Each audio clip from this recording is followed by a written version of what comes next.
What is up, you guys? Dante Pittman here, and welcome to the series premiere of WrestleSpeak podcast. I'm your host, Dante Pittman, and joining me are the two guys from Rant and Rave podcast. We have Jordan Little on the right. No, I'm on the no. Well, actually, you're pointing the wrong way. Ah, God dang it! There, Watch there, Mania. I can't. Botchmania. Okay, it's Yeah, it's like Botchmania. this. It's like this. Okay, I'm pointing at you. You're supposed to be pointing over. There we we go. go. There we go. Jordan Little. It's good when we cooperate. Anyway, how you guys doing? How you guys doing? Jordan Little here. And at the bottom, we got Brandon Martin. Hello, everybody. And now today we're going to speak about NXT Takeover Wargames 3 and Survivor Series. And if you guys want to turn at the series, leave your comments below. Oh, I think isn't this the 31st annual Survivor Series, I believe? Because it started in 88. Yeah, you're right. Okay. Yeah, you're right. It is the 31st annual Survivor Series. So let's talk about NXT Takeover Wargames 3 first.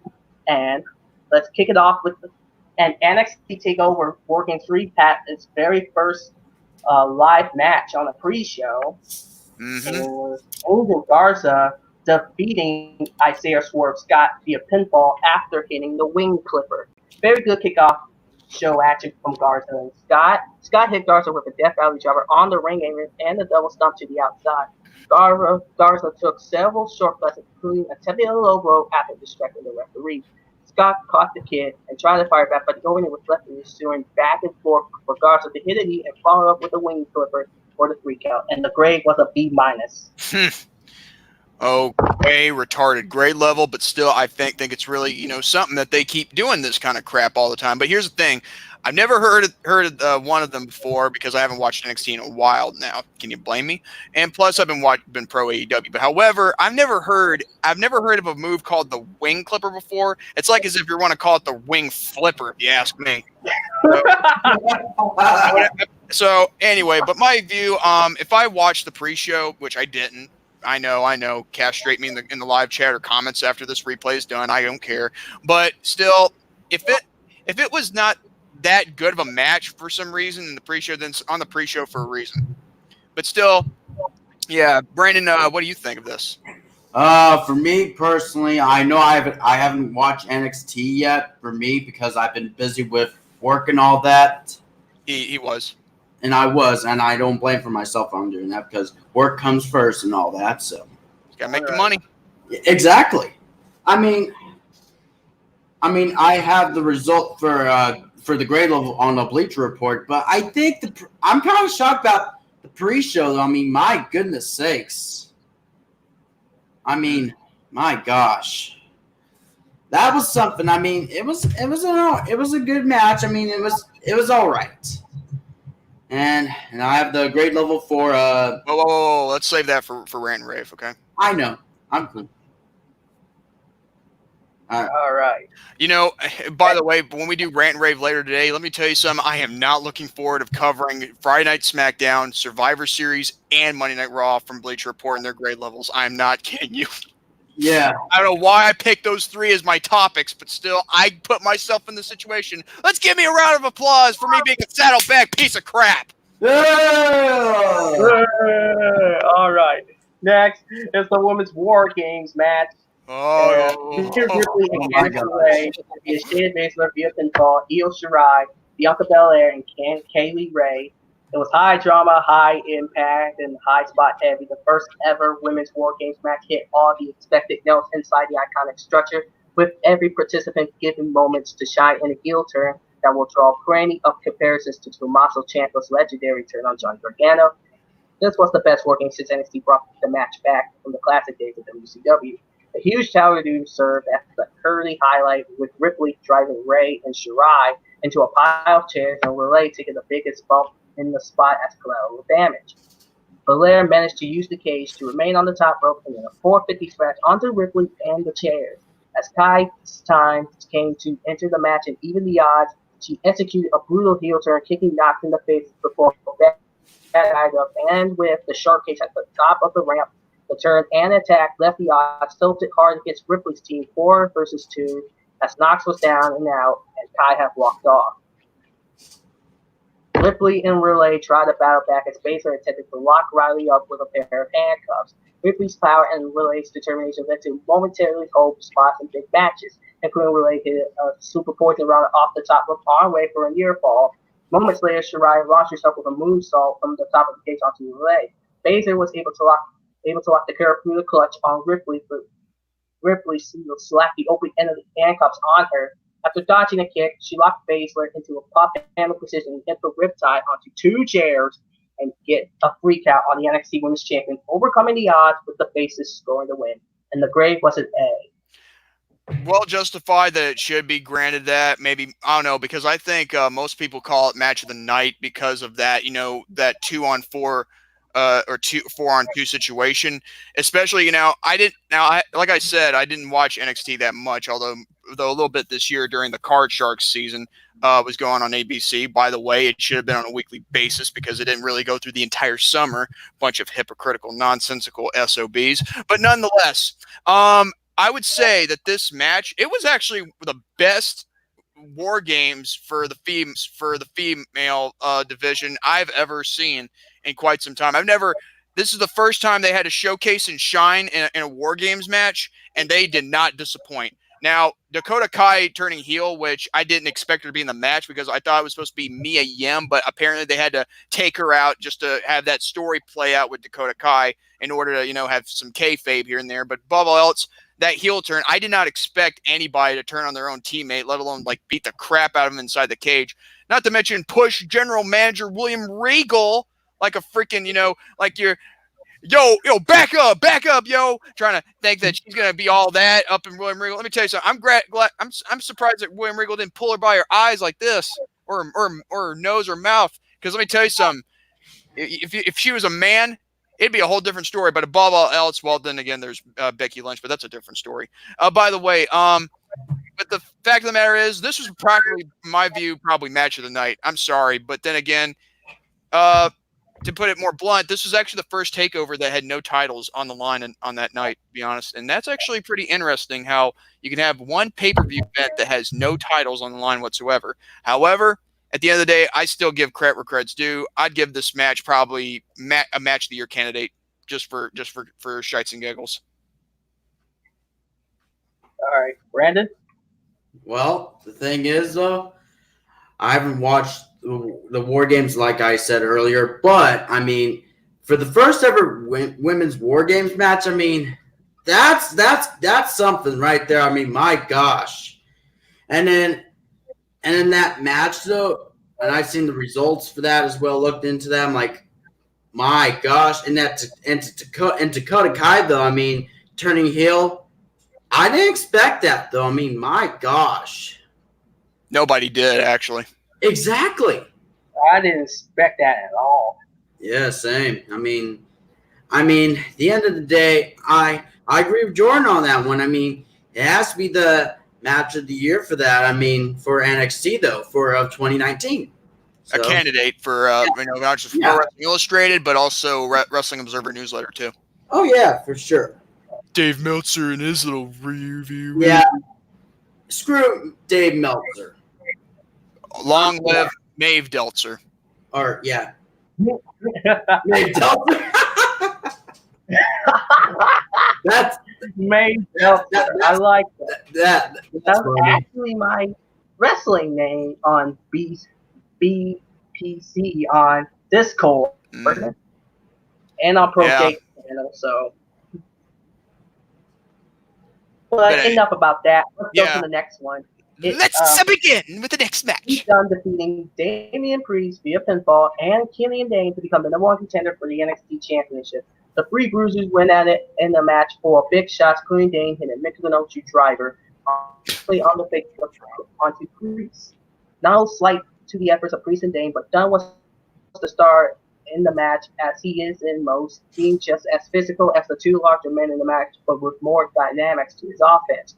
Priest slammed Dunn onto the announce table with a Rager's Edge, only to be put through the ringside barricade by a Dane Cannonball. The match was started with convincing near falls, including Dunn hitting Dane with the bitter end, only to have a Priest pin at the last second. Priest hit Dunn with a reckoning, only to have Dane collapse on the men to break up the pin. Dunn also got a near fall on Priest with the bitter end before rocking a Dane attempted to fall backwards with a senton with Dunn still on his back. Dunn used the momentum, to hook Priest's leg and punch his ticket to the title match against Adam Cole at Survivor Series. There was good action throughout, but the match would have benefited from trimming a bit of time as it was over and the grade levels of B. What? Wait, overly what? Wait, overly did you say long. overly what? Overly long? Oh, give me a Yes. break. Oh, Yes. we're going to grade this because it's like a B because it was overly long. Wait. Yes, just shut your hot dang mouths, all right? I'm telling you. Okay, And the grade level was a B. A B, yeah. I'm telling you. Okay, so you grade a B because it was overly long? STFU, you mother truckers. Anyway, getting back to this at hand, here's my take on this. I give this match 4 stars because it actually would make coherent sense because there is nothing on the line except for a number 1 contender spot. But however, I will say it does give somewhat of momentum to Pete Dunne, or Pete, you're done, son. And also, this actually was a pretty good, match regarding Damian Priest and also Killian Dane, to them to shine through. And everything else about the triple threat, I didn't have any problem with it. I mean, watching it on my TV in here, it was actually a good match. I mean, a good triple threat, mind you. I mean, it's been a good triple threat as long as I've seen Takeover, so I guess good things are better than bad things, I believe. But above all else, yeah, I give this match a 4. I'm not going to say it's match of the night, but however, every match I will say when I give them a ranking, not a grade, mind you, at least I'm going to do that with pause. 6 words: common and logical mother trucking sense. Woo! Now, Brandon, your turn. By the way, I'll be right back. Go ahead and give your take. I'll be right back. All right, that's fine, Jordan. Okay. Well, my take on that match, I mean, and they said over long match. Seriously, guys? I'm like, folks, you need to just shut the crap up, okay? I know. But still, in a way of making sense, though, I mean, that hot dang CBS Sports, I mean, I don't blame them, but still, for me personally, I would grade that at least a 4 stars. And plus, enough with the hot dang grade level crap. And same with grade level, high school. Use stars or a rating, not grade levels. I could probably tell what your opinion was, and I didn't have to hear it, but still, I had to change my siblings' movie. By the way, Jack, how you doing there, buddy? Oh man, let me tell you something. It was that knock joke. He made me slip right in like like knock knock. Who's there? Boo boo hoo. And then do you need a tissue? That's actually pretty good. Anyway, Yeah, so what'd you rank the match? I would say a 4 star as well. And it's not that you're agreeing with me. It's the fact that that there was no title on the line except for a title shot.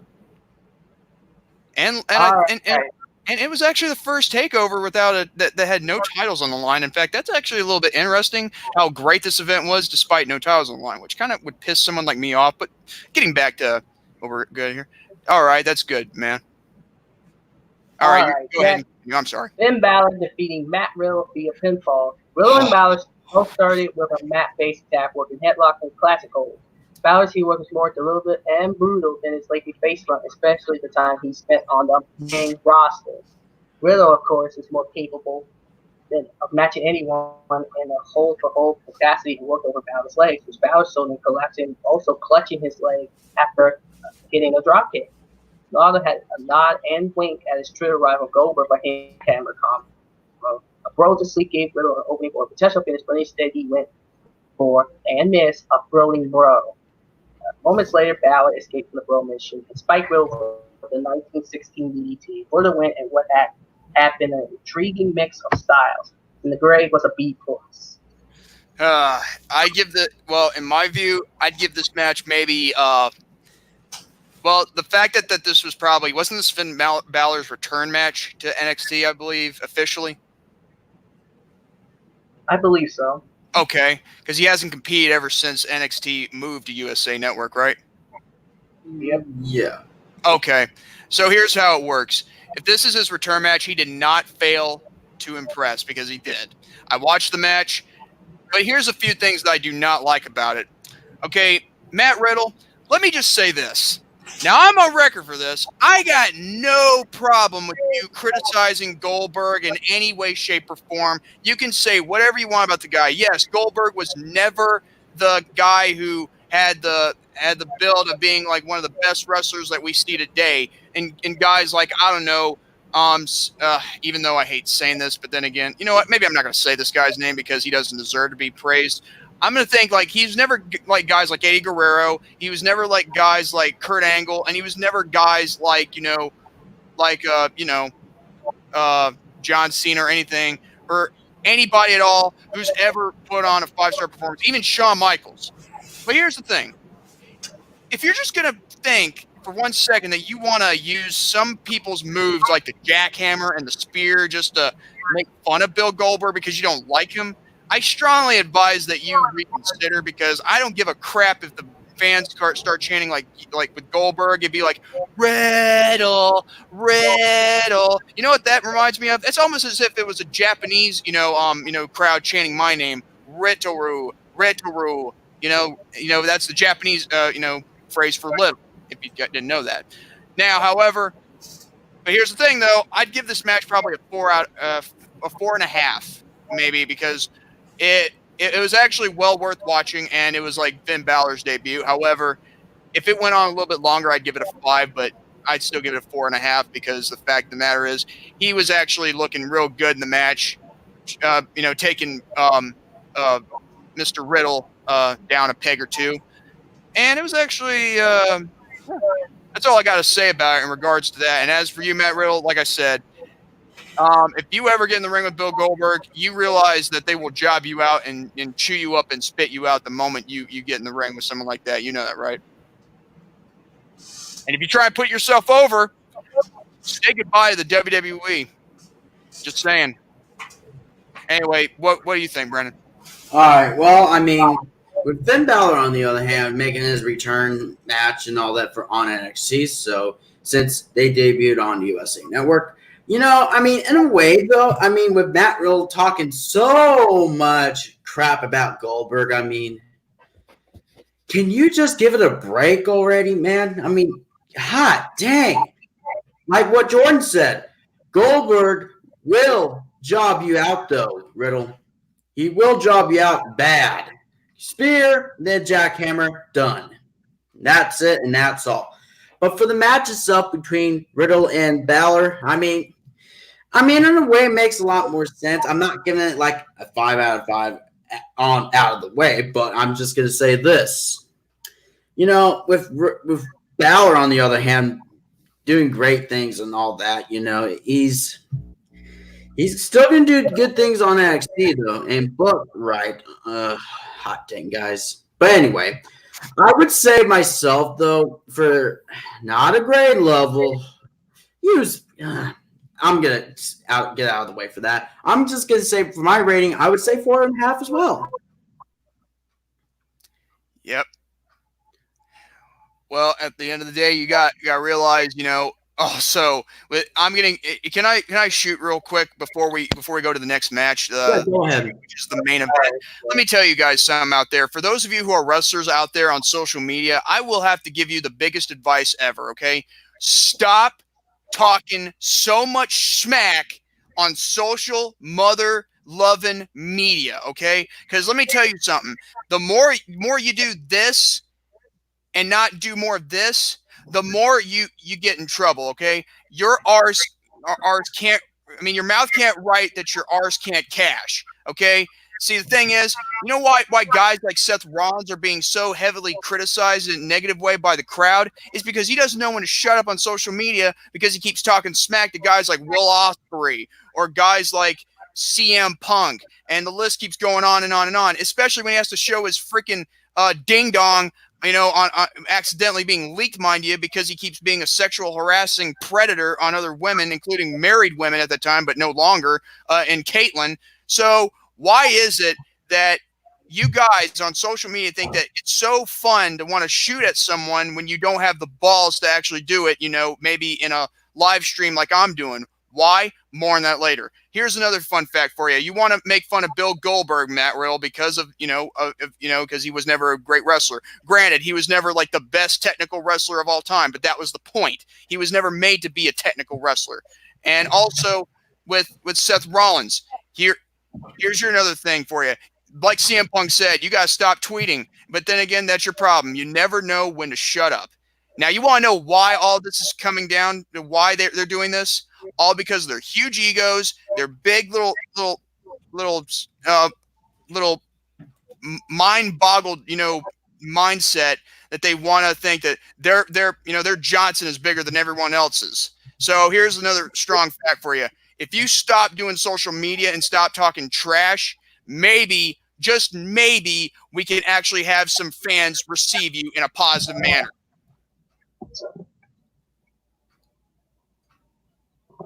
Another thing, I will never show my dick on Twitter. That's my opinion. All right. Here's the next one right here. Well, this is the last one for NXT Takeover Wargames 3. This is the Men's Wargames match. Tommaso Ciampa, Keith Lee, Donovan Kovac, and Kevin Owens defeated Undisputed Era, Adam Cole via pinfall, Roderick Strong, Kyle O'Reilly, and Bobby Fish. 2 Wargames matches in one night, maybe one too many, but like the women earlier in the night, all 8 men in the main event put themselves through hell inside the new structure. The moment that will live in highlight reels forever, however, came in the match's final move as Ciampa drove Cole through 2 tables with an air raid crash from the top of a cage. The other highlight of the match was when Owens returned to the NXT ring as a surprise 4th member of Team Ciampa. Cole entered the match as the final member of Undisputed Era. He introduced several tables to the match, including one he inexplicably, god dang it, I can't pronounce it. Inexplicably. Thank you. Set up leading against the guardrail. As suspected, he was almost immediately put through said table by Ciampa. The match at that point was still a 4-on-3 setup with Team Ciampa yet to be revealed. When the clock hit, no one entered for a brief moment before Owens' music hit, to a tremendous pop from the crowd in the shock of Undisputed Era. Owens cleaned house, concluding with a stunner on Cole before the match broke down into the expected chaos. The tables introduced earlier in the match came into play in the final stretch of the match, entirely backfired on Undisputed Era. Kovac hit Strong with a chokeslam through one. Owens drive O'Reilly through another with frog splash, and Fish was powerbombed through another by Lee before one of the most dangerous bumps you're likely to see in the WWE ring. Cole and Ciampa were on top of the cage, battling back and forth. Before Ciampa got the upper hand and drove Cole through side-by-side tables, there was a spectacular air raid crash. There was no kicking out for Cole after the match move, which rivals the previous Wargames top moment of Ricochet's 6-foot splash, and the grade is an A-. An A-. Well, I can only understand there's a few reasons behind that. Hold on. Sorry, I had to belch there without having to go into my microphone. Okay. By the way, Brandon, I want to publicly apologize and say that it's not Dijakovic, it's Dijakovic. I should have known by now. Yeah, me too, by the way. So I guess I'm the idiot here. Or the lidiot, because I'm little and I'm an idiot. Hey,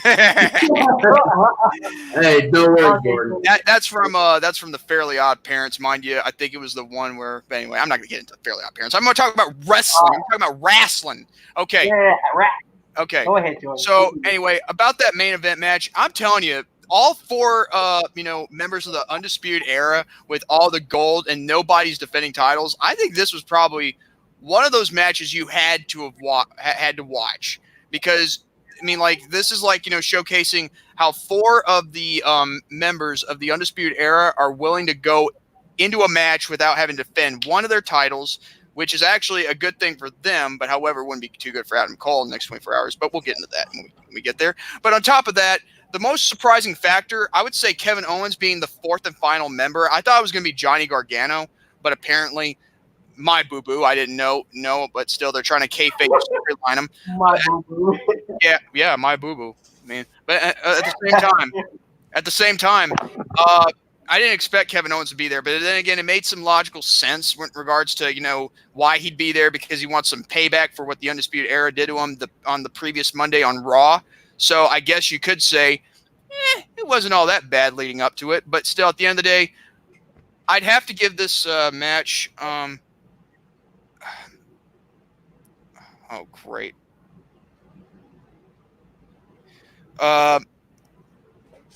Yeah, I would have to give this probably another 4 and a half or maybe a quarter. But still, at the end of the day, yeah, because the reason why I don't call this, match of the night or give this a 5-star as well is because, the women's match was probably more, more of a big dire situation in regards to a 2-on-4 or 4-on-2, whatever you want to call it. But this was an even playing field, and that's why I give it a 4 and a quarter, stars. But now, and don't forget that a certain individual by the name of Dr. Britt Baker, actually was in the crowd, and actually shown on camera while she's contracted with All Elite Wrestling. I was shocked. I'm like, do they actually know that? I mean, is that actually it? I don't know how AEW is going to respond to that, but okay. Anyway, go ahead and give your take, Brandon. If I'm not back in time, yeah, go ahead and give your take. I can give my takes in a bit. I gotta get something from my mom, so you might want to give me a few minutes here. All right, that's fine. All right. For my take on this, wow. I didn't expect Kevin Owens returning be the 4th and final member of Team Ciampa. My gosh, that was something. That match, though, my gosh, that was something else. Not like the women's match. But still, it was something. My goodness sakes. Ciampa and Cole went 2 tables. My gosh, that was something. And for my rating on that, it's not going to be like the women's match. It won't be match of the night. Same thing with the men's. I would say probably it won't be match of the night. I'd give it, I'll say 4.5 as well. 1.5, all right. That's fair.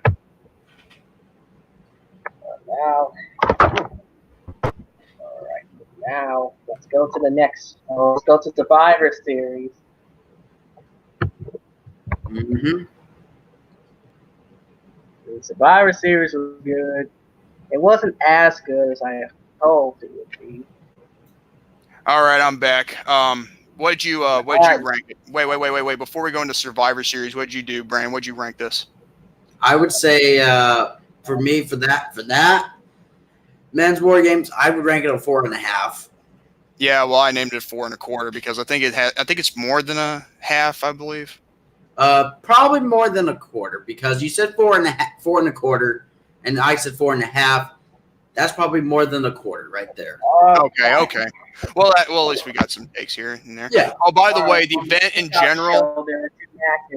Can we give our view as the events in general, like for like 1 to 10 stars, like say like our takes with the Takeover event before we do? Okay. The whole event for me in general,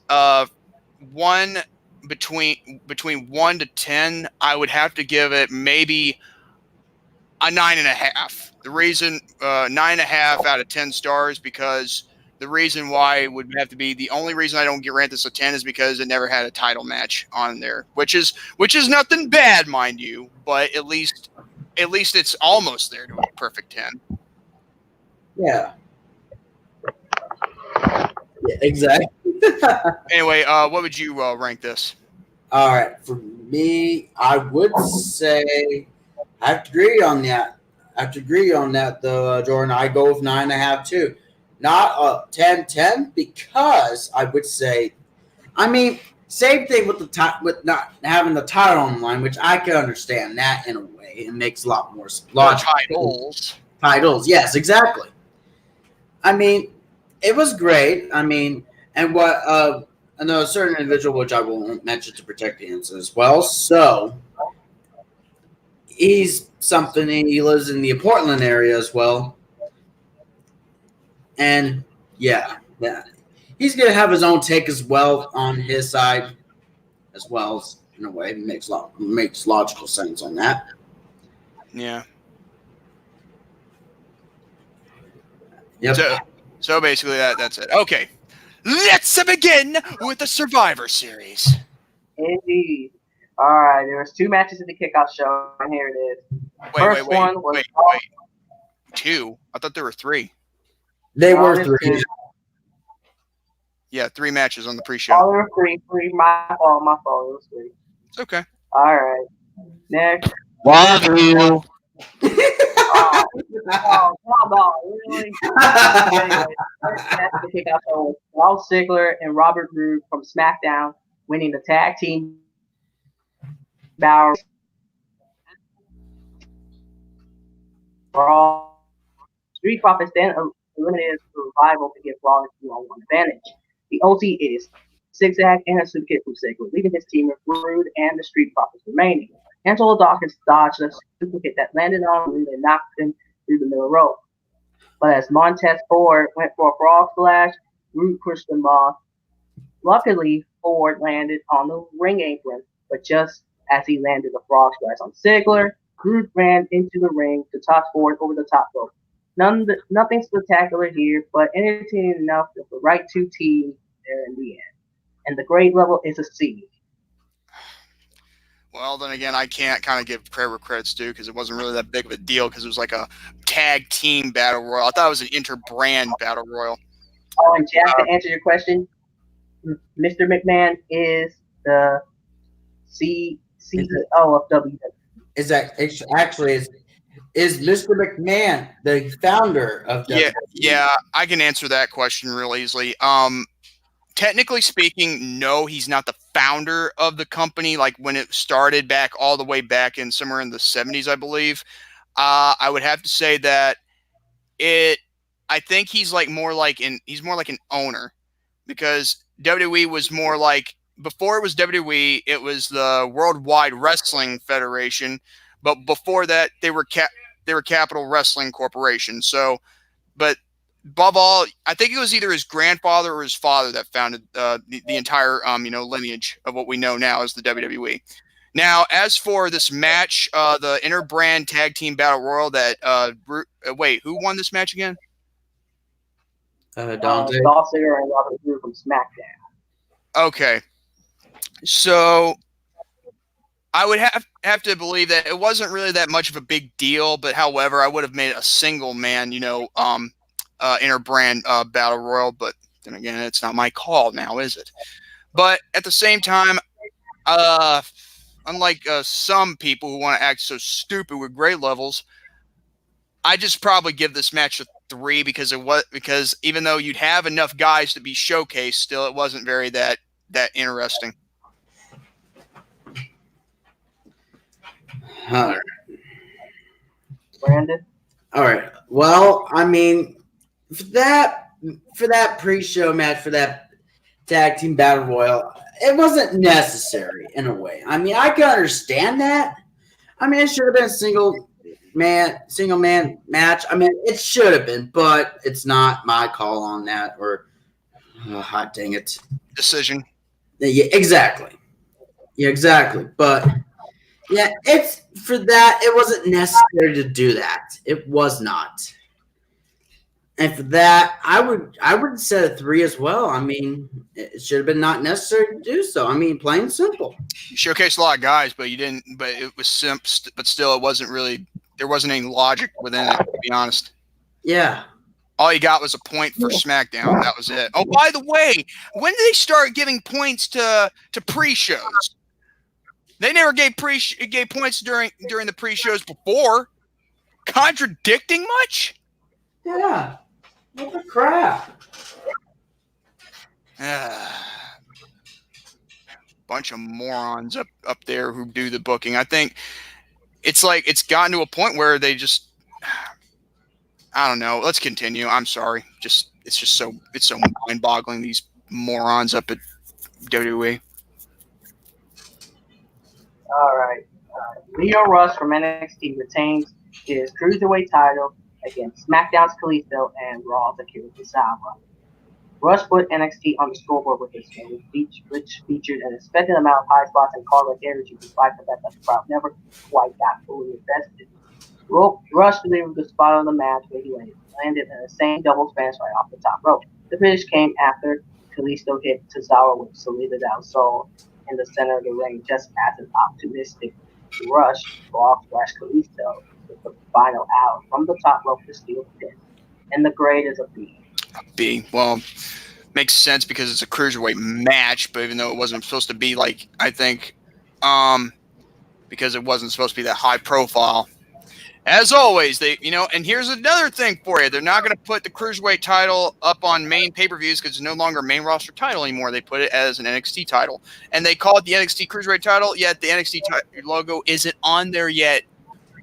Jack-offs. Anyway, what I believe here is I don't see any point why they had to put this up in a brand, thing where they would have either Akira Tozawa from Raw, Kalisto from SmackDown, and Leo Rush from NXT without the almighty Bobby Lashley, which is ridiculous, mind you, but I'm not going to complain too much about that, but still. Who, by the way, didn't actually, what was his name, booked on Survivor Series? Bunch of morons.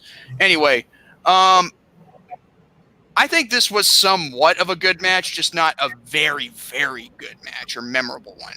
No offense to Leo Rush, the chocolate midget, but still, I have to say that I'd give this match probably a 3.5 just for effort, But still, at the end of the day, if you're gonna call it the NXT Cruiserweight Championship, just at least change the logo. Good, Riri's. All right. Go ahead, Brandon. Well, I mean, same scenario though. It wasn't a high-profile match, though. It was good, but not the best, I would say. I mean, with Rush, Tozawa, and Kalisto, I mean, in a way, makes a lot more sense. though. But actually, it was defended. The title was on the line, though. I mean, in a way, but. Yeah, I can understand that, but still, in the way though with Rush, Tozawa, and Kalisto, I mean, it was like I already mentioned. It was good, but it was not the best one. But for that, no. Grade levels. My great level. Wow. Man, you almost, oh man. I would have kicked myself for that too. I'm like, I kicked myself and put in a rocket, which the tip of the nose con was up my butt, and I went up to the moon. Yes, I'll be sent to the moon and not come back at all. But anyway, that's one for that. It'd be one heck of an enema. All right. Oh, it's all up there. Oh. Okay, you guys. I know. Anyway, to get back on a serious note, I would give it a rating. Not, I'm not going to go into the further detail. 3.5 as well. Yeah. Now, they can do better than this. I'm sorry, but still, I'm not going to try and be too biased for the Cruiserweight division, but still, they can do better than this. All right, well, next, we have the Raw Tag Team Champions, the Viking Raiders, defeating the NXT Tag Team Champions, Pinfall, and the Viking Raiders, and in particular, the athleticism of the big man Ivar were given the showcase treatment in his high air match that put Raw forward. Kyle O'Reilly and Bobby Fish targeted Kofi Kingston's left knee throughout and ultimately took him out of the match completely after hitting a total elimination outside the ring. After the Raiders did the same to Big E on a tandem springboard German suplex, it came down to two teams the size of Eric and Ivar won out as they combined for Viking Exchange. Assault O'Reilly slammed onto Fish before Ivar recorded the finish.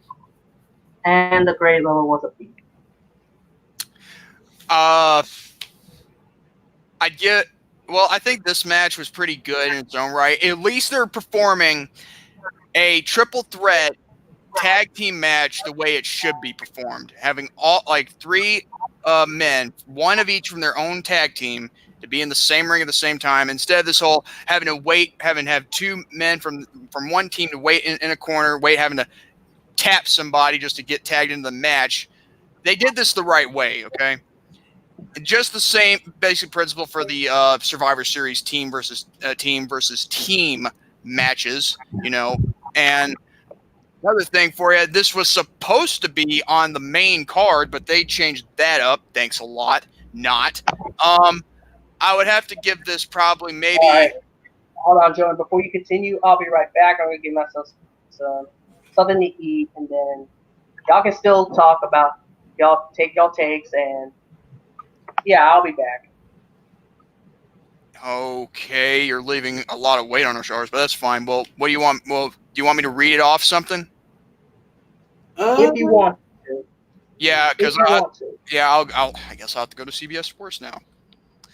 Well, I'm not going to. Well, yeah, like I said, I'm going to have to give this probably, this tag match, maybe a 3.5 again, because one, it was supposed to be on the main show. Now, if it was on the main card, I would have granted it a 4, just a 4, but no, I'm sorry.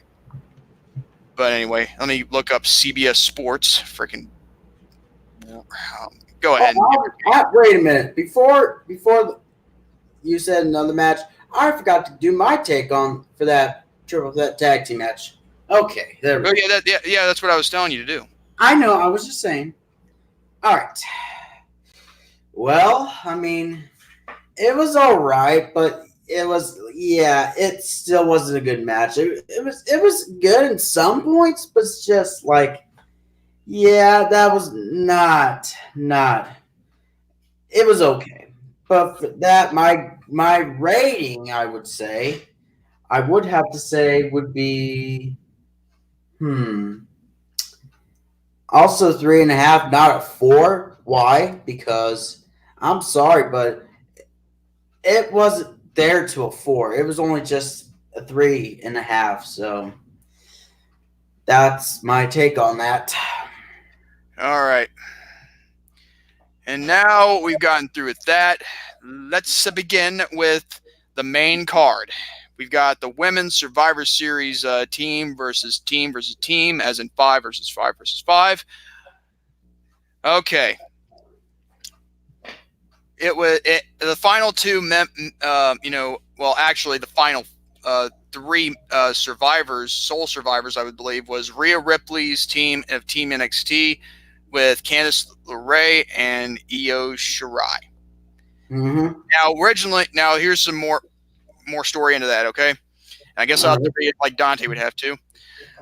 What was on pace to be a great piece of booking and a memorable singles duel to close the match between Banks and Ripley fell victim to a bit overcooking. LeRae and Shirai, bitter rivals on NXT, returned late after exiting due to injury and used everything from referee distraction to outright saving Ripley from submission to lift NXT to victory. After Shirai hit a springboard missile dropkick on Banks, Ripley followed with her Riptide finisher to get the pin. The ending not only produced a bit of confusion as to whether the late arriving NXT stars were still in the match, and per WWE social media, they were not eliminated, which makes sense. It added a somewhat unnecessary heel turn of sorts for the NXT team after being presented all match as underdog faces, even with the smart booking of giving Ripley such a huge and deserved push as the NXT superstar who most benefited from the platform. A clean victory wouldn't have been out of place and could have announced even louder her long-term potential. And still, the match was a fun affair with good booking to whittle the teams down. That's actually what it says here. I'm not kidding you. Whittle, as in Whittle. I mean, like, really? What are we, Chinese here? Late in the match, Charlotte Flair and Asuka turn on each other as teammates in an altercation that ended with Flair getting covered in green mist. Bianca Belair was also given plenty of shine for NXT with back-to-back pins, and they graded this a B+. I hate saying that. Anyway, okay, my take and my ranking of my rating of this, I would say it was probably a little. It kind of makes sense that it didn't really add much because they were like the underdogs in a way. Well, I already read off of the women's team versus team, so you don't have to worry about that. But it looks like you got back just in time. Okay. Anyway, so my rating for this match, I'd say this was probably one of the best that they ever done in regards to wrestling, with having the women wrestle in the match. So I'd say that I give it probably a 4. Just for the fact that the only reason I don't give it a 5 is because, one, I don't think it could ever measure up to War Games for the females. I'm sorry. But however, I will say that the reason why I give it a 4 is because only one half of it has, like, there is no sense in having a help to win a match, and there is no like, dominance and, in heart and, triumph if you're having, somewhat of an assistance, despite there were some, injuries into the match, which made no sense at all. But anyway, yeah, what's your take, Brandon?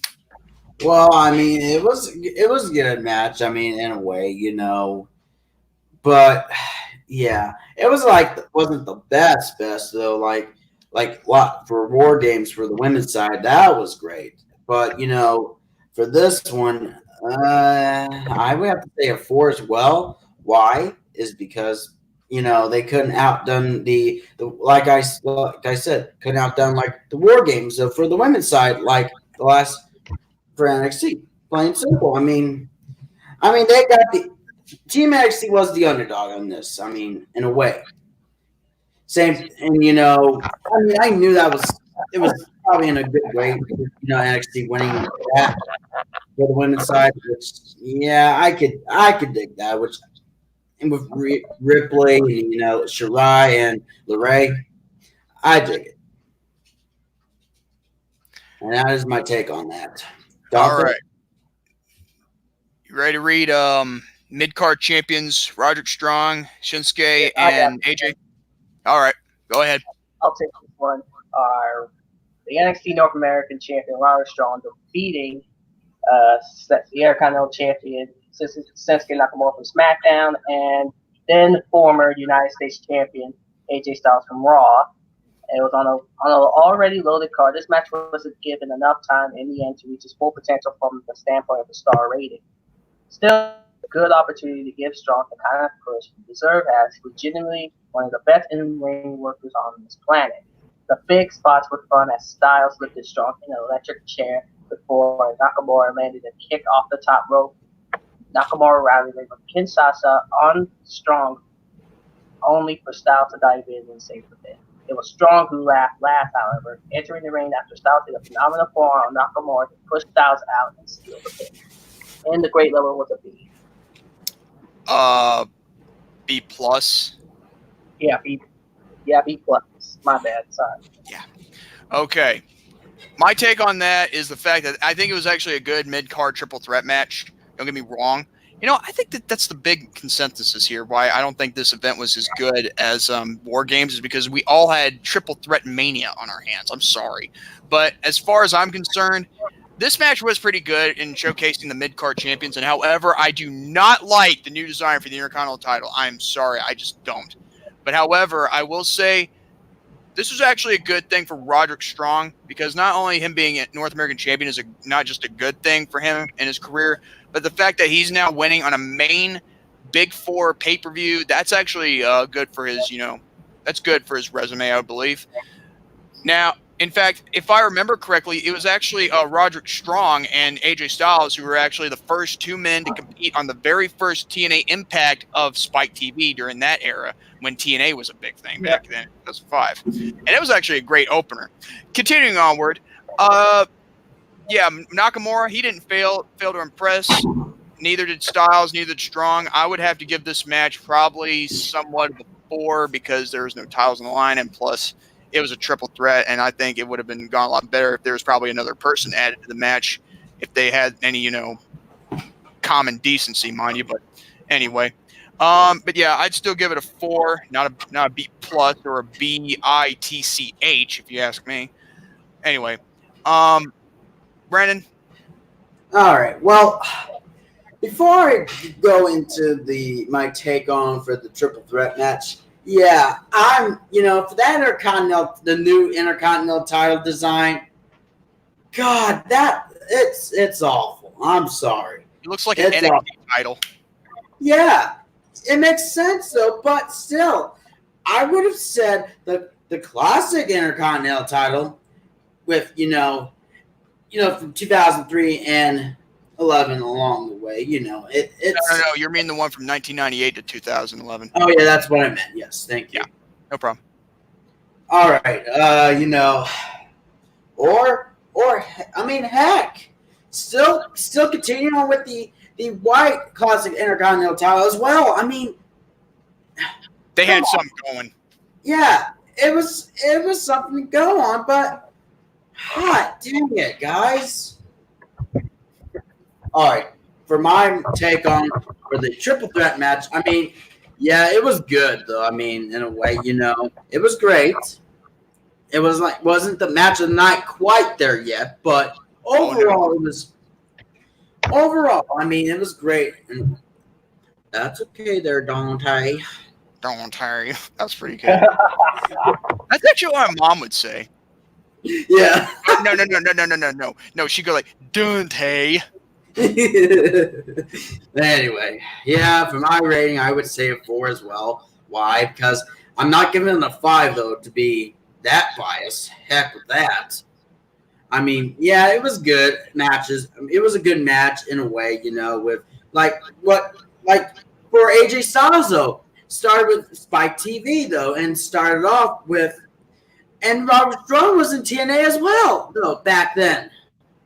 My goodness. If you guys haven't seen that match, I strongly advise you do. And for any of you watching, yes, that was the best opener of the Spike TV era for TNA Impact when it was actually legitimately a great wrestling company with total nonstop action instead of this Impact Wrestling, which I believe is a total waste of time. Yes, and for those people at Impact, the new logo and all that, I'm giving the PG finger for that as well. PG. Anyway, that is my take on that. Okay, let's get to the next match because I know which one this one's going to be. Adam Cole defeat Pete Dunne via pinfall to retain the NXT Championship. Considering the damage they put themselves through just 24 hours earlier at NXT Takeover, it's a wonder Dunne and Cole in particular were able to put on a match of this level. Yet, given the platform of seeing the NXT Championship defended on a WWE main roster pay-per-view for the first time, the two superstars show the world just how good the NXT style of workload can be. Cole defended his title in the end and continued one of the most impressive championship reigns in NXT history from the standpoint of match quality following a mini classic. The escalation of near falls down the stretch of this one was perfectly good as the level of intensity as Dunne targeted Cole's injured elbow throughout only the NXT champion, to continue to rally. A Panama sunrise on the apron from Cole might have been the best part of the match. But after each wrestler kicked out of each other's secondary finisher moves, Cole reversed Dunne's attempt at the bitter end into a huge Panama sunrise and followed with the last shot for the pin. This one had all the tiny details that mattered, including Cole stepping on Dunne's hand laid to stop him from picking up his fallen mouth guard. It wouldn't be long until Dunne is wearing this title. He was that good yet again in the same city he offered an instant NXT Classic with Tyler Bate years earlier, and the grade level is an A. rightfully deserving. And here's my take on this. I'm gonna give it like, maybe a 4.5 or almost a 5 stars, because this match, yeah, I give this a 4.5, because even though I'm not gonna say it's like a match of the year candidate, because it could have went longer than this, but I will say this though. The fact that they put on an NXT title match on a main roster pay-per-view, that's good. That should have main evented Survivor Series. The heck with Lesnar and Mysterio, Baszler, Lynch, and Bailey. Screw all that. That should have main evented Survivor Series. And even though there wouldn't have been a title change, that actually was legitimately the match of the night. I mean, it actually proves that if they could have done that, think of the possibilities of how that would have been received as a whole. Oh, the beginning was crappy, but then the ending, it was one worth to be remembered. However, despite there was no title change, I will admit it's good to keep Cole's reign a little bit prolonged. However, like I said, I give it a 4.5 out of 5. But at the same time, this proves why the NXT booking and the NXT, matchups are quite superior than the main roster product. And yeah, this was actually the first time they ever had an NXT title on the line on a main roster pay-per-view, and that's actually well worth noting too, and I loved it. But anyway, by the way, at first, Brandon, I didn't think that was a wheelchair right over there. I thought it was like your bike or something. But then again, you don't ride bikes now, do you? Actually, I do. I'm not joking, Jordan. I know that. I'm What? like, oh, I love this. Now go ahead, keep talking. Oh man. Oh man. I usually ride bikes, like a mountain bike, though. Yeah. Well, it's the Pacific Northwest. What do you expect? Anyway, Exactly. But yeah. But anyway, your take on this match? All right, my take for that match. It was great, though. It should have been main evented at Survivor Series, unlike those two. Oh, my God. I'll get to those in just a moment. Oh, yeah. We'll cross that bridge when we get there. Oh, yes. Oh, man. Don't make me spit out my drink. I know. God dang it. Gosh. Anyway, the match in general, though, I mean, it was great, though. And it's, like I said, it won't be match of the night there yet. And it makes a lot more sense. But I will say it won't be match of the year candidate as well. So, yeah, it makes a lot more logical sense for that. I mean, with Cole retaining that title overdone, I mean, Cole's going to be having a good reign as NXT champion, though. I mean, and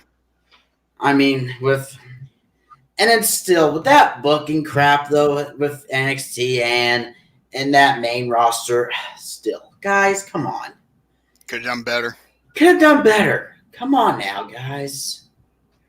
Yeah, and my rating for that match, I'm not going to say a 5 right away with being biased, but I would say a 4.5, close to a 5, 4.75.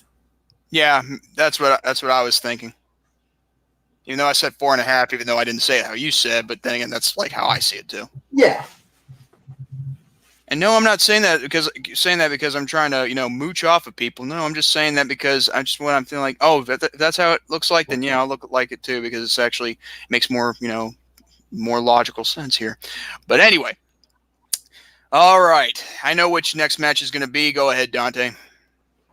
All right, the next match is the Universal title. The Fiend Bray Wyatt defeating Daniel Bryan via pinfall to retain the title. While Bryan was warming up in the locker room, Miz stopped by and pleaded with him to put a stop to the Fiend for his sake and his family's sake.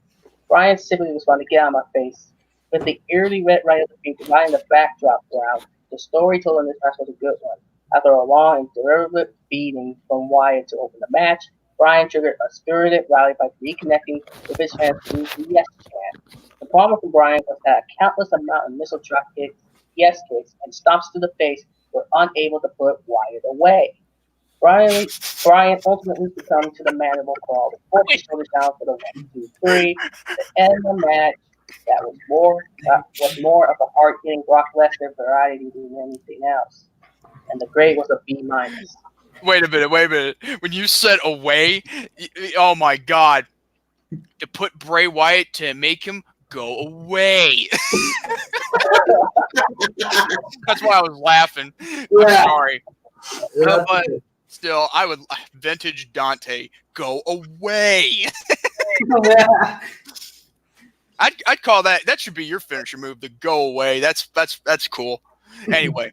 Okay, so wait, they're grading this a B minus. Well, I guess that could. Well, and they're addled, crybaby puss minds. I guess that's how they'd rank things. But regardless, I'd say it wasn't match of the night, but at least it had somewhat of a time for Brian to reconnect with the Yes Movement. However, I will say that even though it's probably a good thing they prolong Bray Wyatt's title reign as the Fiend more longer, because I'm getting the. I mean, sure. I'll admit.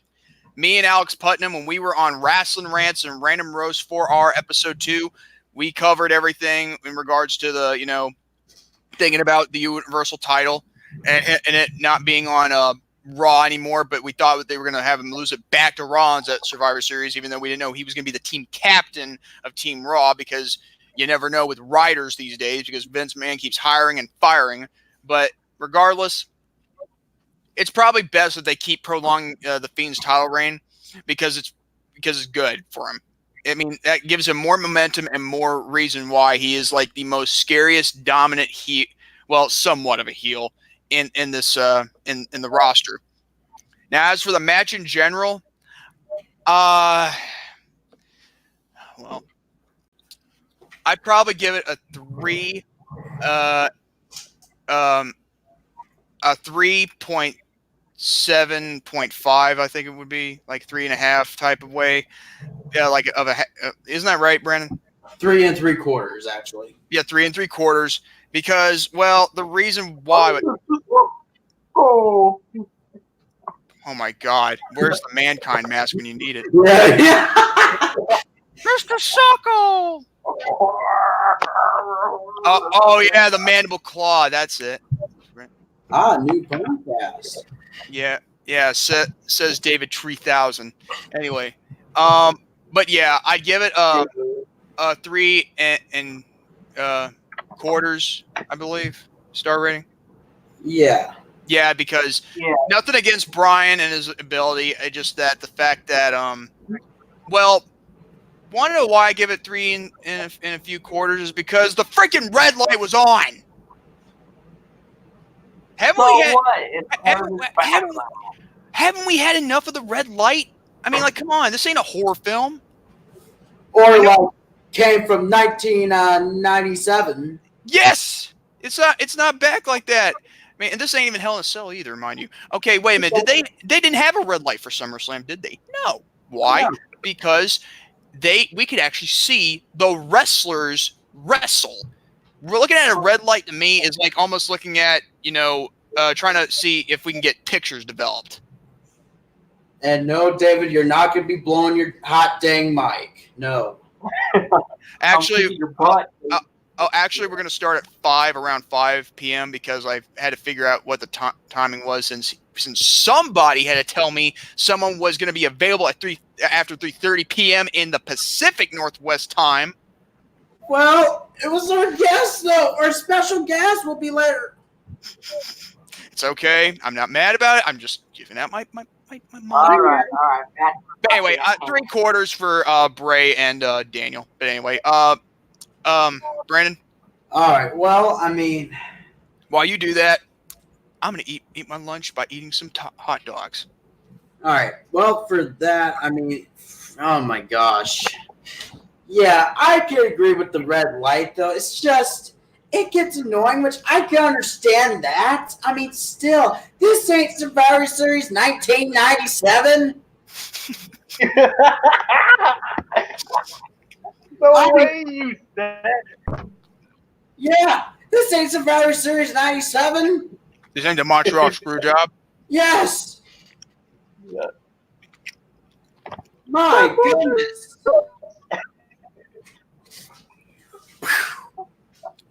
Give him the ball hammer. Bull hammer. Yeah, got missed bad news, Barrett. Yes. But continue. Well, my take on this, I mean, it was good. I mean, it was like, yeah, but Daniel, though, I mean, high octane guy, you know, he's something else. And then for Bray, though, I mean, my gosh. And then we were all shocked, though, at, you know, another pay-per-view. Well, we did our reaction on, which you can go check that out. Which, by the way, might be the most highest viewed one maybe we might have in a way. Yes. Yes, and with our reaction, though, to that, I'm like, ah! Yeah. I mean, my gosh. I mean, going back to Survivor Series for Bryan and Bray, I mean, my God. It was something. It was a good match, but I would have to say for this, I am going with, I'm not going for 4. I'm going with, actually, I would say 3.75 or 3 3/4. Yeah. Like I was trying to say, 3 3/4. Yeah, you got it. Or 9 3/16, 11 16s, 12 16s, 10. All right, hold on, guys. Here we go. Come on. There we go. Men's Survivor Series elimination match. Oh, come on.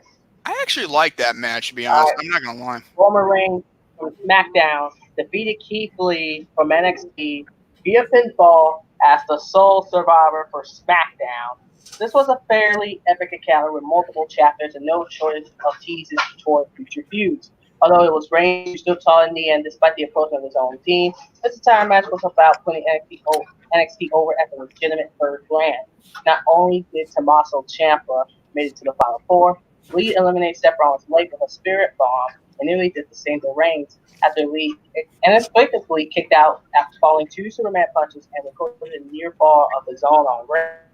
The finish came after Lee missed the moonsault and Reigns hit his Spirit for the 1, 2, 3, but the fist bump between Reigns and Lee after the match should have long-term future.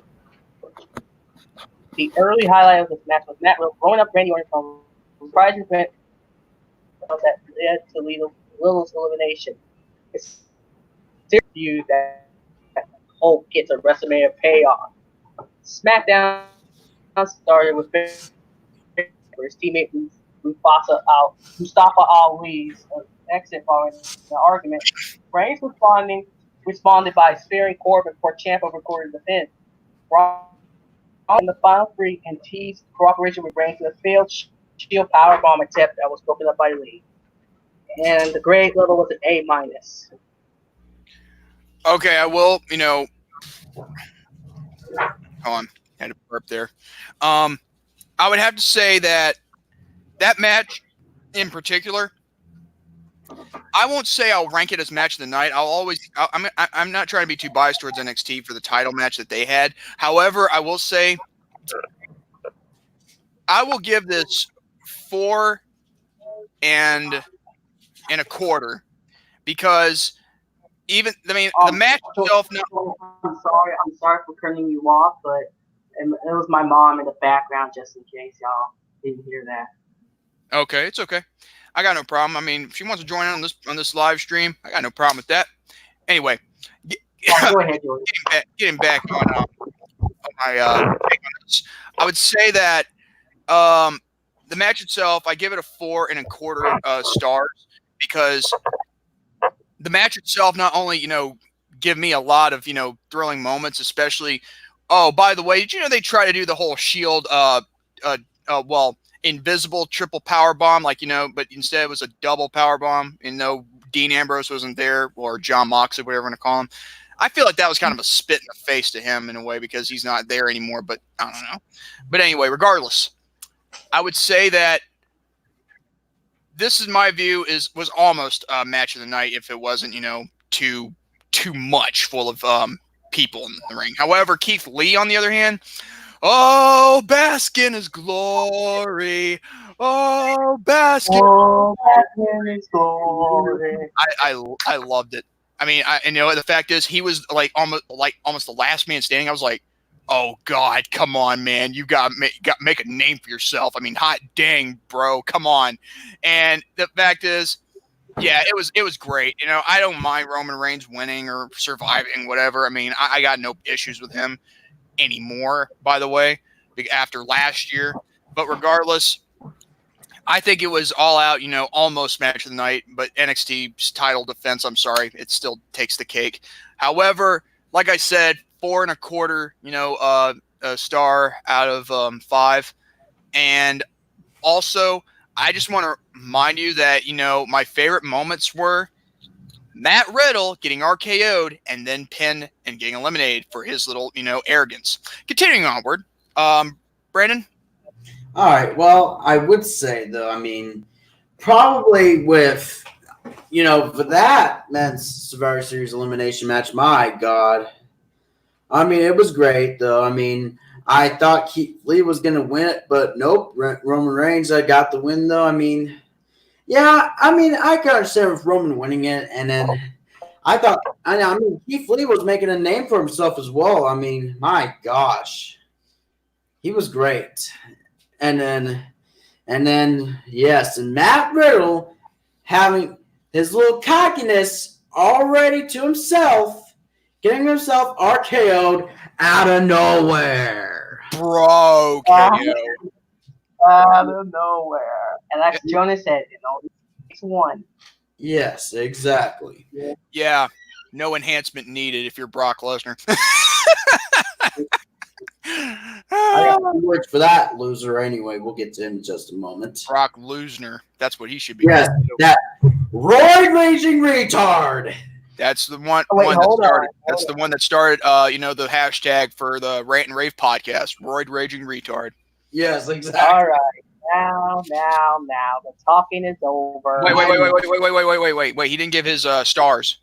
Oh yes. Oh, exactly. I'm sorry. Go ahead. That's okay. That's okay. Anyway, for the rating itself, I would have to give it. It's not match of the night, but for NXT title match, that will take the cake for that as well. I would say for that rating, I'm going with. I'm going to go with 4.25 as well. 4.25. Okay. All right, now the time for laughter is over. It is time to get into this uncomfortable situation here. Oh, jeez. Here it is. Once Brock Lesnar, that raging retard, defeated Rey Mysterio via pinfall to once again retain the WWE Championship in a no-holds-barred match. The booking powers that be may have decided against giving the Chicago Crowd a massive pop of putting the belt a big 4-year-old Mysterio's waist, but this was nothing short of sports entertainment at its best. In modern Lesnar fashion, it was a fast-paced car wreck featuring plenty of memorable moments packaged in a short runtime. Mysterio rallied from the early beating, which included twice being thrown onto the announce table until Lesnar seemed ready to use Mysterio on him. That brought out Mysterio's son Dominic with a threat to throw in the towel as the match drama instantly escalated. Low blows from Mysterio and his son on Lesnar changed the momentum. They teamed up for a tandem 619, which popped the crowd before cross splashes. Lesnar was able to kick out of their tandem pin, however, shaking off chair and pipe shots to doing so. A German suplex removed Dominic from the equation. Lesnar caught Mysterio off the top rope into an F5 for the finish. This is how you tell a fun little story without needing to drag back out King Velasquez to do so, and the grade level was a B+. B+ for that debacle. Okay, I would go with this. Okay, if I was doing a grade level, and I don't, I'd probably give it a C. For can't win with WWE's booking. However, my take is this. Like I was saying before the broadcast, I got to get this off my chest real quick because I know things about Brock Lesnar now than I could ever possibly, comprehend. Brock Lesnar may be a quote-unquote box office draw. He could probably be his own, worst enemy. I'll give it an F-. You know what? I'd give it an F-2 if it wasn't so, down degrading and so, horrendous for having to keep him on top the way they are. I mean, we just got the hot dang Universal title off him. You see, when I watch wrestling, I expect to see your world champion on your main television, outlet regarding like your main product. Brock Lesnar, he's not there. And what does he do? He jumps to other places, including the UFC, mind you. And he can't go back there because he keeps failing the hot dang piss test like a, stupid MSOB that he is. But regardless, here's more of this. I don't pay television bills and other bills in general, with something I get to, watch this roid-raging retard not show up in the next 2 to 3 months. I pay to see wrestlers wrestle and actually wrestle for a world title, not, taking a few months off on a dairy farm or having gerbils up people's poop holes. I want to see wrestling at its finest, not a bunch of people not knowing how to book things right for a real world champion. So here's how it goes. I know Brock's going to probably show up more on title matches, but then again, that's the problem. How long will it last, though, when he doesn't go over the 30-day limit period? Because the last time he did, it was the most horrific title reign anybody could ever see. I mean, over 400 days? Oh, F you. I'm telling you, this is why he is the biggest politician I could ever see. He was whining, moaning, complaining about, I don't want to lose to Rey Mysterio. Oh, go bite off a, diamond, you no good puss boy. Because let me tell you something. It shouldn't matter what you want. I mean, it should only matter of what Vince wanted. And if Vince wanted, he would have done it. Why didn't he do it? Because he allowed a politician in Brock Lesnar. Yeah, he let a politician like Brock Lesnar get his way. Like the crybaby, biatch that he is. Like how I will get it to the mother trucker. Well, you know what? He is a mother trucker. Only the problem is he just doesn't know when to stop, being a part-time and, crybaby puss boy. But regardless, point is, I'm sick and tired of Brock Lesnar. I'm sick and tired of knowing that I had to figure this out all on the fly to know that he is a hot dang politician in his own right. And as far as this being a B+, heck with that. I'd give it probably only like 2 2/4. Now, granted, Dominic Mysterio and Rey Mysterio, I get it. It was probably a highlight for them, but still, this is why you don't take your kids into a wrestling event and try and help you win a wrestling match. But anyway, I'm done with that, even though I'm not going to rant on that much on Rant and Rave, but maybe I will just to, repeat myself like a freaking parrot. But, Brandon, your take? Oh, my God. I don't like to say this, but I'm going to have to do anyway. But anyway, though, yeah, oh, man, I'm getting real sick of this guy. And, oh, my God. That part-time in SOB fails on the piss test and steroids on that crap in the UFC. He ain't gonna go back there. Come on now. I mean, the thing is, with one of his, this match though comes along. I mean, with Rey Mysterio, God, it was god awful. I mean, but however, the highlights were, Rey Mysterio and Dominic both giving them double 619 to Brock Lesnar, which I'll take. But overall, the match is just, gosh, it was awful. It was way awful. And that had to be that roid-raging retard retaining that title yet again. Through politics. Exactly. And he thinks that he is a box office attraction. No, he is not a box office attraction. He think he is, but he's not. Personally, he's not. And for that match in general, I got to go with just a freaking 2, and that's it. I'm done. All right, hold on. Before we go to the main event, I'm going to shoot on Brock Lesnar, and yes, I'm going to go rated R. Oh no! Well, hold on. We better mute the headsets here and probably put the finger on the button. Yeah, mute the headset. We're doing rated R here. Brock Lesnar, piece of shit. You don't even deserve to be WWE champion. Rey Mysterio could have kicked your ass and beat you for that WWE championship, but no, you pathetic disgrace. You pathetic fucking asshole. You just want to keep your belt. Oh, so you want to get some money? Oh, you want some more money? Well, bullshit. I'm going to kick your ass. Well, you can't go back to the NFC because you fell a piss test, as Jordy would say. Yeah, that's what it's called. Yeah, and now you are a piss ant. And Brock Lesnar, you can kiss my ass. Really? Pissy. I don't care what you're gonna do. I don't care if you German suplex me or take me to Suplex City. I don't give a crap. I will kick your ass, whatever you are. Hell, I'll do it for your wife. I don't care. Oh my god! Oh man! And now, I can still kick your ass. PG. PG. Oh my C-O-O-P-A. god! It's C-O-P-P-A, not C. Oh. Yeah. Thank you for censoring that. I'm sorry, y'all. I'm sorry, y'all. Anyway, Well, it's your channel. What? Wait, where? What the crap? What happened? Where'd he go? Okay. You can't just leave us hanging there. Yeah, what the crap?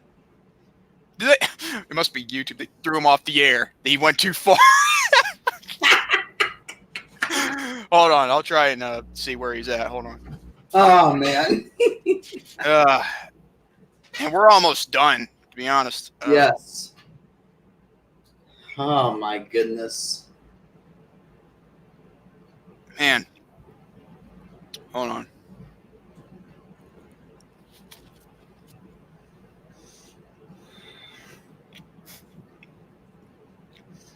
My God. This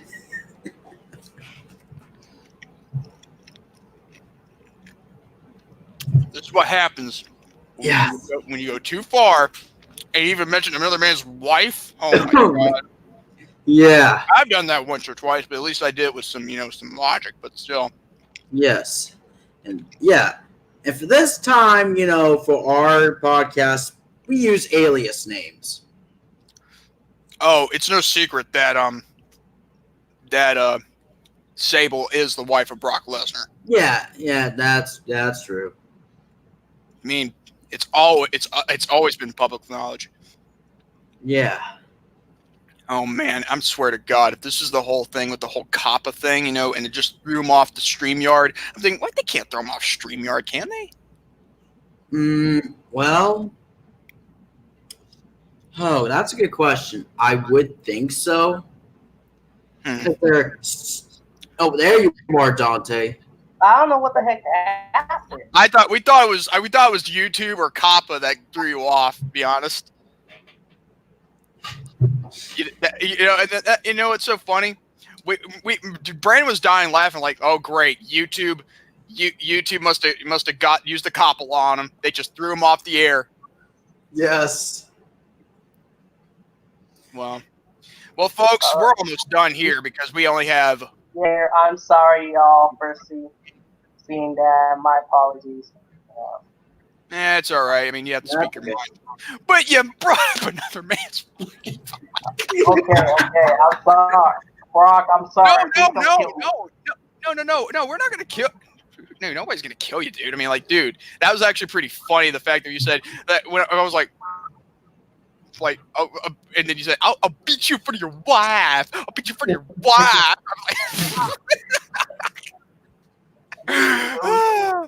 Hey, you know what? Here's another thing for you. I beat someone else in front of their wife if they weren't divorced 2 times, but who's saying? Anyway, let's go.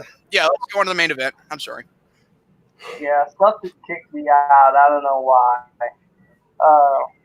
Actually, Shayna I don't. Baszler, NXT Women's Champion, defeated SmackDown Women's Champion Bayley via submission and Raw Women's Champion Becky Lynch. From a booking standpoint, this was the right call to use this virtual All-Star game match to go over Baszler's toughness and the NXT brand as a whole, as the win lifted the yellow and black to an overall brand victory. It was the execution, however, that failed to live up to expectations given that this match was chosen to close show. Neither CM Punk or Ronda Rousey ultimately made a surprise. And now that fans, booking minds, booking overtime. It turned out to be a rather anticlimactic match despite the creative vision. On which over the announce table, reversing Bailey's elbow drop to a pair through the to reduce the tap out. The fatigued Chicago crowd had trouble staying confused for this one. And the post-match antics of Lynch emerging from out of nowhere to beat down and celebrating Baszler by landing a double leg drop through the announce table failed to leave much of a mark. Giving an angry Lynch her feedback and allowing her to stand tall while talking trash felt out of place hadn't been the one to tap out. She lost the match, as did Raw as a whole heat. And the final grade was the Steve.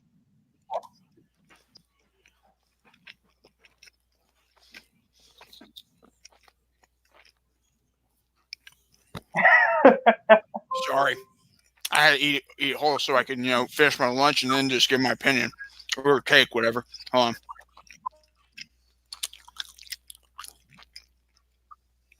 God dang. Okay. Now. Well, actually, I thought Becky was going to win. But then again, it also makes sense that they were going to let, NXT wipe the floor with both Raw and SmackDown. Because it probably, it was to showcase that they are the A show. Apparently. I mean, I'm not kidding you. I mean, now, with Becky, with Baszler winning by making Bayley tap out, it's highly likely we might see a match between Baszler and Becky Lynch in the future.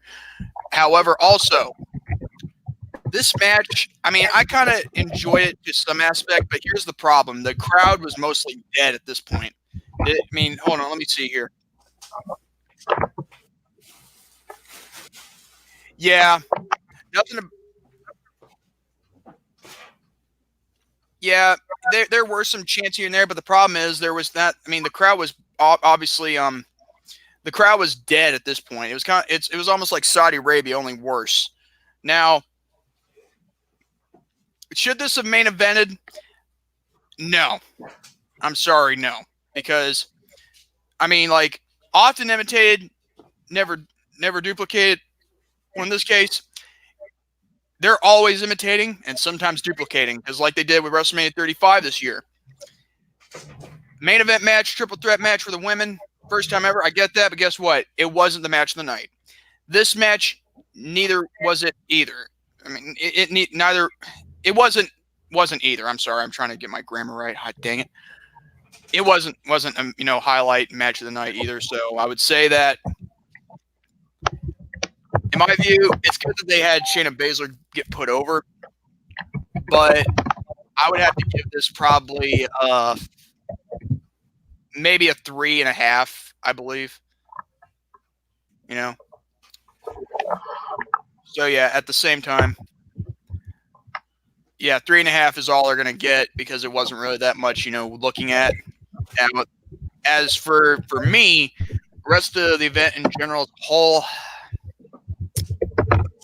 I'd probably give it maybe screw it. I'd give it a 5, out of 10, because it wasn't really that much of a big deal as they were trying to let on for it to be. Especially they could have done something a little bit better, but then again, that's WWE for you. They cannot compete with NXT. I'm sorry.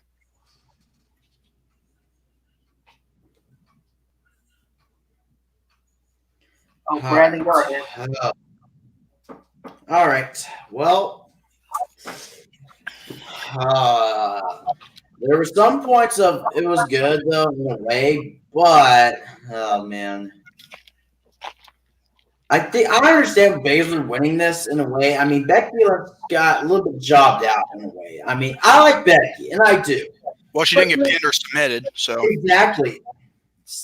But still, I mean, yeah. I mean, my gosh. I mean, it was good in some points, but it was just not as good. I mean, I'm sorry. It's just not good. It was okay. But I would have to go with, oh, man. I would say 3.5 for the match itself. And the event in general? In the event in general, yeah, it wasn't good at all. I mean, I'm only going to have to give it a half a 10, only a 5. Well, wow. Well, but before we, do I want to hear your rankings on each match we just talked about. Okay, Dante. When I call it a match, you give me your star rated level. Okay. Okay, go ahead. All right. Team Ripley versus Team Baszler, women Wargames match. What do you rank it out of 5 stars? All right, star rated it. I'll rate it a 5. A 5. That was match of the night. All right. Next, okay. Damian Priest versus Killian Dane versus Pete Dunne. Triple threat #1 contenders match for the NXT title at Survivor Series. What do you rank it out of 5 stars? Match is pretty good, so I'll give it a 4. Okay. We got Finn Balor versus Matt Riddle. What do you rank it out of 5 stars? Well, it was a good dream match, but I'll give it a 3. I'll give it a 3. Okay. And for the main event, the men's War Games match, Team Ciampa versus the Undisputed Era. What do you rank it out of 5 stars? I'll rate it a 5 as well. 5. All right, and the event in NXT Takeover Wargames 3 in its entirety, what do you rank it out of 10 stars? 10. That's it's 9 out of 10. That's kind of like I think that was I think it was Garrison Newkirk's ranking for it too for the event in general. Before we close this podcast, whoa, we're almost done. Just a minute, Dante. We got to do Survivor Series now. All right, now. Okay. The women's triple threat Survivor Series elimination team match, Team NXT versus Team Raw versus Team SmackDown. What do you rank it out of 5 stars? So the tag team battle royal. No. The triple threat women's Survivor Series match. We're doing the main card only. Oh, okay. The women. I'll give it a 3 out of 5. The team versus team versus team? Yeah.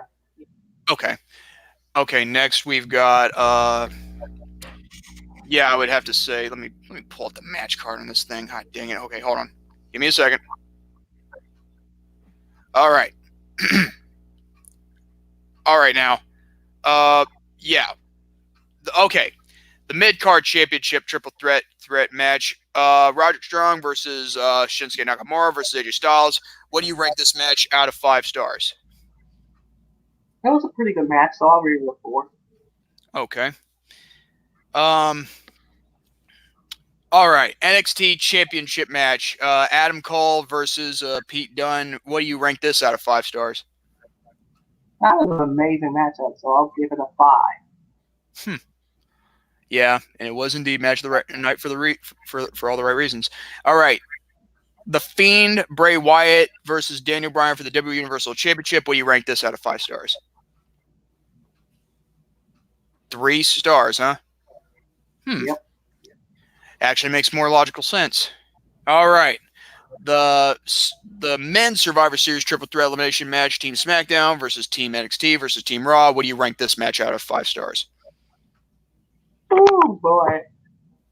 Oh man, I'll give it a 4 on this one. I hate saying this. Brock Lesnar versus Rey Mysterio in a no-holds-barred match for the WWE Championship. What do you rank this match out of 5 stars?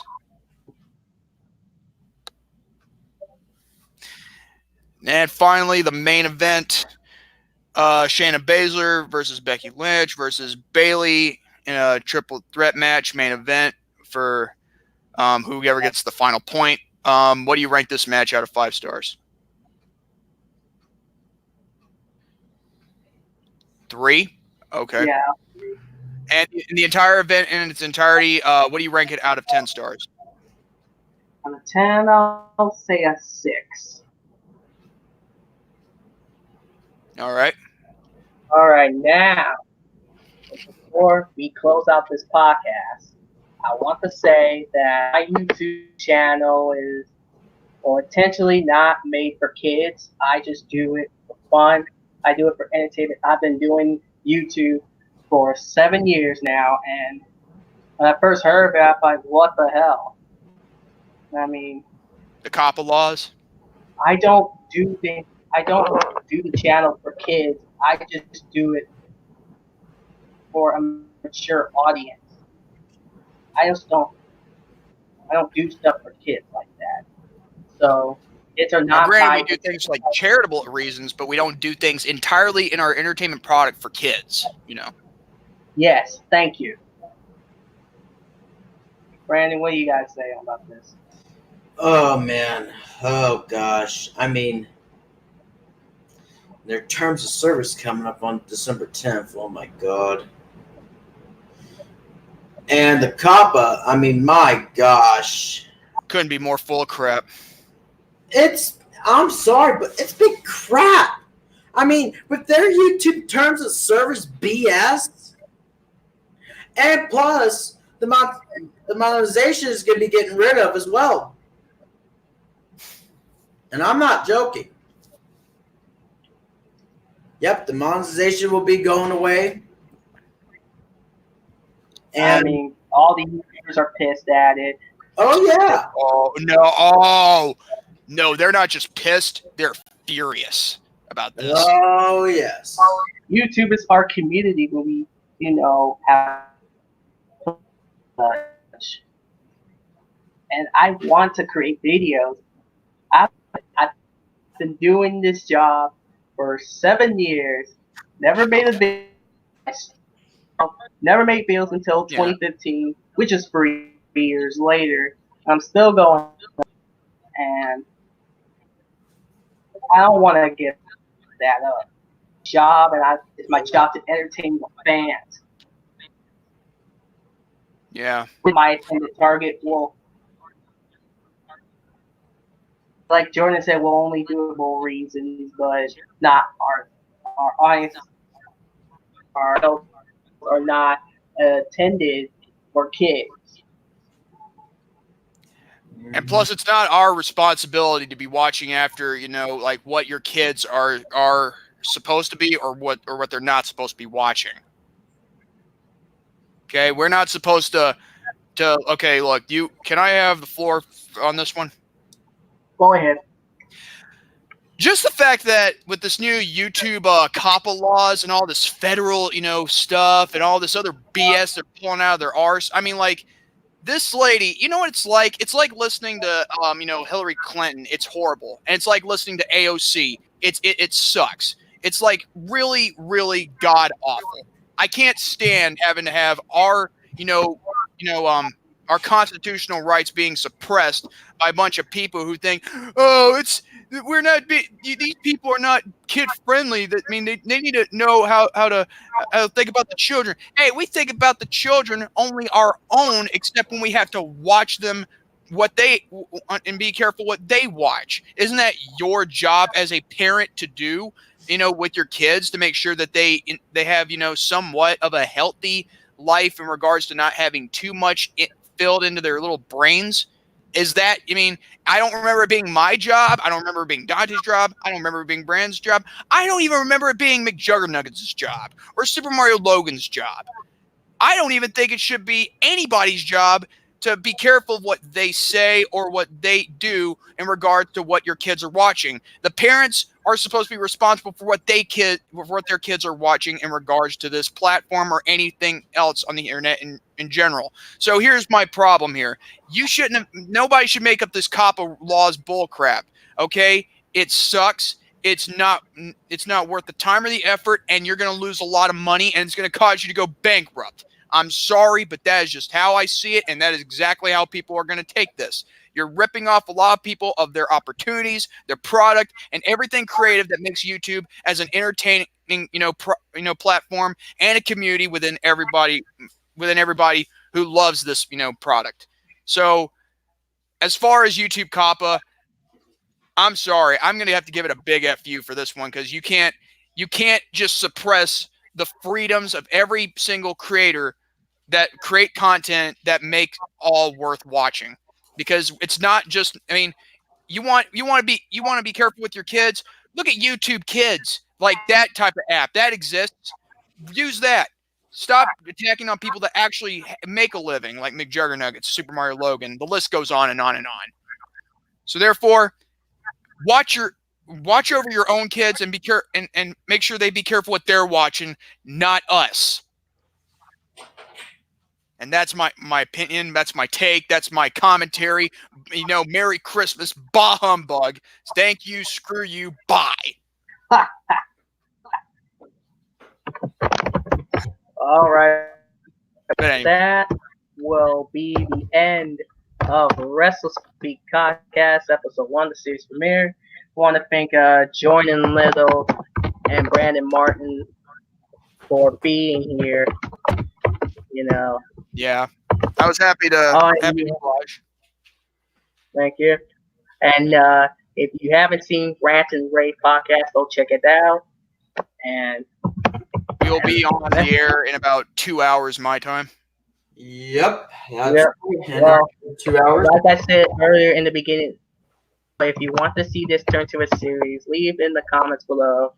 And thanks for liking, commenting, subscribing, turning on the bell for more notifications. So that way y'all won't Do you want me to help you? You guys know what I mean. Okay. I was going to say, like, if you like this video, give it a thumbs up. If you dislike it, give it a thumbs down. It's your take, your opinion. Please leave a comment after the replay is, out. Also, please sure to subscribe to Don Pittman and be sure to hit the notification bell whenever he's going to upload a video or at least do a live stream like this one. And also, please subscribe to Brandon Martin, same basic principle, to be notified. And that goes the same for me, even though I don't know when I will, even though I won't be available on certain dates because Thursday's for us Thanksgiving. And plus, I got a lot of stuff to do on Friday. And with that being said, God bless you. Have a great day and even better tomorrow. Yeah. Bye-bye. Bye-bye.